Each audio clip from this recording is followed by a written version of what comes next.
Gromor के इस YouTube channel पे आप सभी का स्वागत है। आज हम लोग इस वीडियो में बात करेंगे BCEC के फुल सिलेबस के बारे में।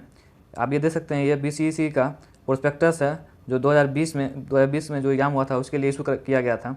तो आज मैं बताऊंगा आपको कि जो इसका फुल सिलेबस क्या है डिटेल। उसके बाद मैं बताऊंगा कि कौन कौन सा इंपॉर्टेंट चैप्टर है जो आपको पहले पढ़ना चाहिए, जिससे आप ज़्यादा क्वेश्चन पूछे जाते हैं। ठीक है, तो चलिए इस वीडियो को शुरू करते हैं। तो शुरू करने से पहले आप इस चैनल को जरूर सब्सक्राइब करें, क्योंकि यहाँ आपको एग्रीकल्चर से रिलेटेड हर एक अपडेट आपको मिलते रहेगा। तो चलिए शुरू करते हैं हम लोग। तो यहाँ पे आप देख सकते हैं ये फिजिक्स के सबसे पहले फिजिक्स का सिलेबस दिया हुआ है, ठीक है ना। तो फिजिक्स का सिलेबस में सबसे पहला जो है फिजिकल वर्ल्ड एंड मेजरमेंट, ठीक है। उसके बाद काइनेमेटिक्स है, फिर लॉज ऑफ मोशन है, वर्क एनर्जी एंड पावर है, motion of system, particles and rigid body, फिर ग्रेविटेशन आता है, प्रॉपर्टीज ऑफ बल्क मैटर है। उसके आगे हम लोग देखते हैं, उसके आगे हीट एंड थर्मोडायनेमिक्स है, behaviour of perfect gas and kinetic theory, oscillation and wave है।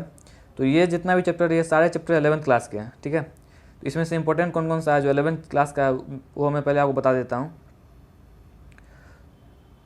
तो आप जो फर्स्ट चैप्टर है फिजिकल वर्ल्ड एंड मेजरमेंट, इसमें से आप एक SI यूनिट पढ़ लीजिएगा। SI यूनिट जो आता है ऑब्जेक्टिव में क्वेश्चन पूछा जाता है SI यूनिट। उसके बाद एक एरर टॉपिक है, उस एरर को आप पढ़ लीजिएगा, तो ये चैप्टर आपका कंप्लीट हो जाएगा, ठीक है। फिर काइनेमेटिक्स आप जरूर पढ़िए।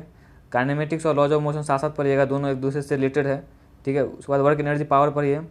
ग्रेविटेशन इंपॉर्टेंट है, क्योंकि ये जो है रोटेशनल मोशन का है, तो ये थोड़ा हार्ड है, इसलिए इसको बाद में आप पढ़े। पहले आप ग्रेविटेशन पढ़ ले। Properties of bulk matter easy chapter है, फार्मूला बेस्ड है, आप इसको अच्छे से क्लियर कर सकते हैं तुरंत में। उसके बाद थर्मोडायनेमिक्स का बात आता है, तो थर्मोडायनेमिक्स आप पढ़ लीजिएगा 11th में। इसका क्लास 12th में भी केमिस्ट्री में भी है, तो आप यहाँ पढ़ लीजिएगा तो थोड़ा थोड़ा मिलेगा। लेकिन फिजिक्स का थर्मोडायनेमिक्स और क्लास 12th का जो केमिस्ट्री का थर्मोडायनेमिक्स से थोड़ा डिफरेंस होता है, लेकिन बहुत सारे पॉइंट आपको सिमिलर मिल जाएंगे, ठीक है। बात करते हैं 12th क्लास का कौन कौन सा फिजिक्स चैप्टर है। तो इलेक्ट्रोस्टैट्स है, करंट इलेक्ट्रिसिटी है, magnetic effect of current and magnetism. उसके बाद बात करते हैं EMI एंड AC है, इलेक्ट्रोमैग्नेटिक वेव्स है। आगे देखते हैं हम लोग। उसके बाद आता है optics, dual nature of matter radiation, atoms and nuclei, electronic device, communication system, ठीक है। तो ये सारे चैप्टर जो हैं 12th क्लास के फिजिक्स के हैं। तो मेनली लगभग टोटल चैप्टर जो है 20 चैप्टर के आसपास आपका फिजिक्स में सिलेबस है, जो आपको आपके BCEC के एग्जाम में और ICAR के एग्जाम में पूछा जाएगा, ठीक है। तो जो 12th क्लास का चैप्टर है उसमें कौन कौन सा इंपॉर्टेंट है जो आप इजीली तुरंत पे पढ़ सकते हैं, कवर कर सकते हैं। तो मैं अगर मेरा मानेंगे तो मैं बताता हूँ आपको। सबसे पहले आप इलेक्ट्रोस्टैट्स को ख़त्म करें और इलेक्ट्रिसिटी को, ये दो चैप्टर हुआ। इसके बाद मैग्नेटिक इफेक्ट, ये 3 चैप्टर एक दूसरे से रिलेटेड है, ठीक है ना। इलेक्ट्रोस्टैट्स में जो है वो वही चीज़ मैग्नेटिक में है, बस 2-3 पॉइंट चेंज हो जा रहे हैं। उसके अलावा जो फार्मूला सब कॉमन आता है, ठीक है ना, वो आप पढ़िएगा तो आपको समझ में आ जाएगा। उसके बाद आप EMI को ख़त्म कर सकते हैं, इलेक्ट्रोमैग्नेटिक इंडक्शन को। फिर आप ऑप्टिक्स से पहले मैं बोलूँगा, ऑप्टिक्स से पहले अगर ये चैप्टर कंप्लीट करना है तो आप सेमीकंडक्टर पढ़ें, जो इलेक्ट्रॉनिक डिवाइस के नाम से है। Semiconductor, atoms and nuclei, dual nature of matter, ये सारे चैप्टर ईजी हैं, ये सब आप तुरंत पढ़ लीजिएगा। इसमें पूरा फार्मूला बेस्ड क्वेश्चन आते हैं, ठीक है ना। उसके बाद आप ऑप्टिक्स को पढ़िए। ऑप्टिक्स भी बहुत प्यारा चैप्टर है, अच्छा चैप्टर है, पढ़ने में मज़ा आएगा आपको।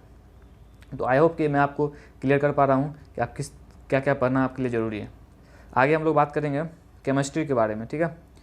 तो केमिस्ट्री के बारे में बात करेंगे तो इसमें सम बेसिक कॉन्सेप्ट केमिस्ट्री है, जिसमें मोल कॉन्सेप्ट है। तो आपको मालूम है कि मोल कॉन्सेप्ट जरूरी है।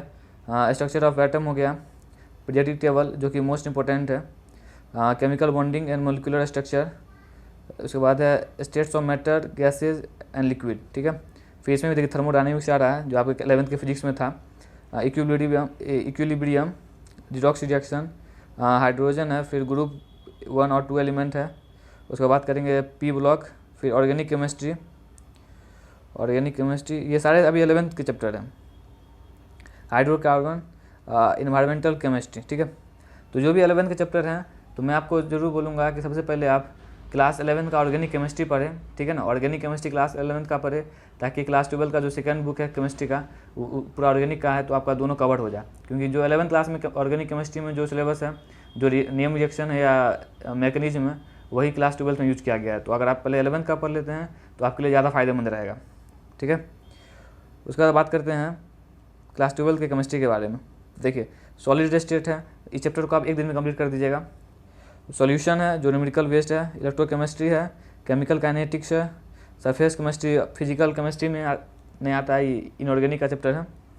उसके बाद आइसोलेशन ऑफ एलिमेंट, ये चैप्टर बहुत छोटा है, यहाँ से क्वेश्चन हर बार पूछा जाता है, तो आप इसको जरूर पढ़ ले, बहुत ईजी चैप्टर है। पी ब्लॉक पढ़ लीजिए, DNF ब्लॉक।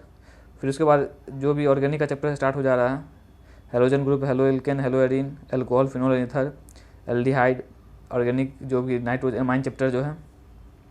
तो ये जितना भी ऑर्गेनिक चैप्टर है ना, ऑर्गेनिक चैप्टर में मेनली नेम रिएक्शन आप पढ़ लीजिएगा, रिएक्शन मैकेनिज्म पढ़ लीजिएगा, क्वेश्चन यहीं से ज़्यादातर आते हैं।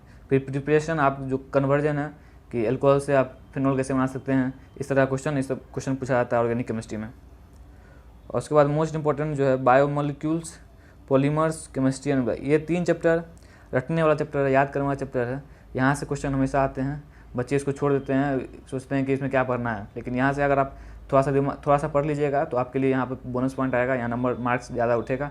और क्वेश्चन हर बार यहाँ से 2 से 3 क्वेश्चन रहता है। पिछले बार BCEC में बहुत सारा क्वेश्चन था, जो कि बायोलॉजी से रिलेटेड क्वेश्चन केमिस्ट्री में आ चुका था। ये अब आगे बात करते हैं हम लोग।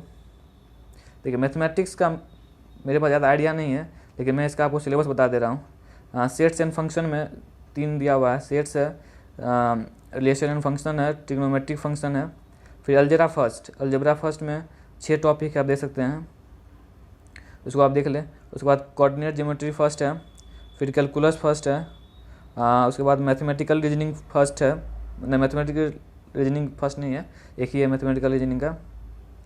तो मेनली इसमें 2 भाग में बटा हुआ है। उसके बाद देखिए यहाँ पर रिलेशन फंक्शन के बाद अलजेब्रा सेकंड आ गया, देख रहे हैं, उसमें मैट्रिक्स और डिटर्मिनेंट्स है। फिर कैलकुलस आ गया। आगे देखते हैं, वेक्टर एंड 3 डायमेंशनल ज्योमेट्री है, लीनियर प्रोग्राम है, प्रोबेबिलिटी है। ये सारे चैप्टर मैथ्स के हैं। आप इस वीडियो को फास्ट करके भी देख सकते हैं यूट्यूब पे, अगर आपको ज़्यादा स्लो लग रहा है तो।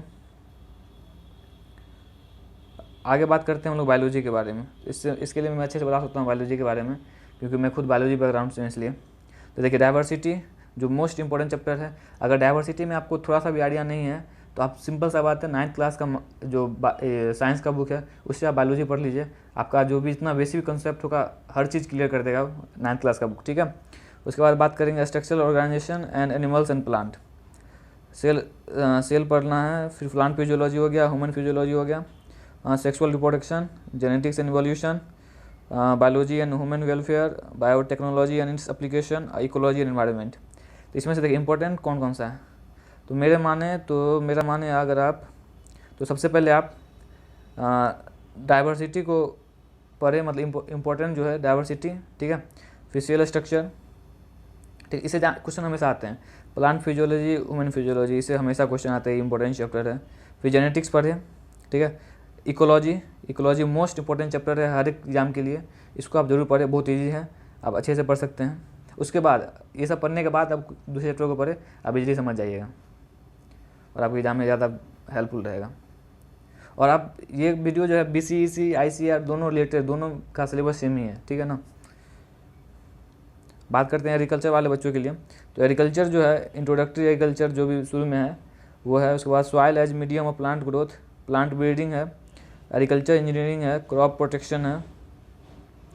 उसके बाद animal husbandry, dairy and fish production है। उसके आगे हम लोग बात करेंगे cultivation, cropping system, soil and water management है, वीड मैनेजमेंट है, recent trend in agricultural economics भी है। बेसिक हॉर्टिकल्चर जो होता है वो है food production, vegetable production, flower, medicinal and aromatic plant, preservation of fruits and animals, extension education. Agriculture में भी काफ़ी सिलेबस है। हाँ, तो ये था एग्रीकल्चर का सिलेबस। तो ये मेनली जो सिलेबस है ये BCEC के द्वारा जो प्रोस्पेक्टस है उसके अनुसार है, क्वेश्चन यहाँ से है। आप इसका प्रोस्पेक्टस आप डाउनलोड कर सकते हैं इसके ऑफिशियल वेबसाइट पर जाके, नहीं तो आप मेरे टेलीग्राम चैनल पे ज्वाइन होकर आप वहाँ से आप डाउनलोड कर सकते हैं।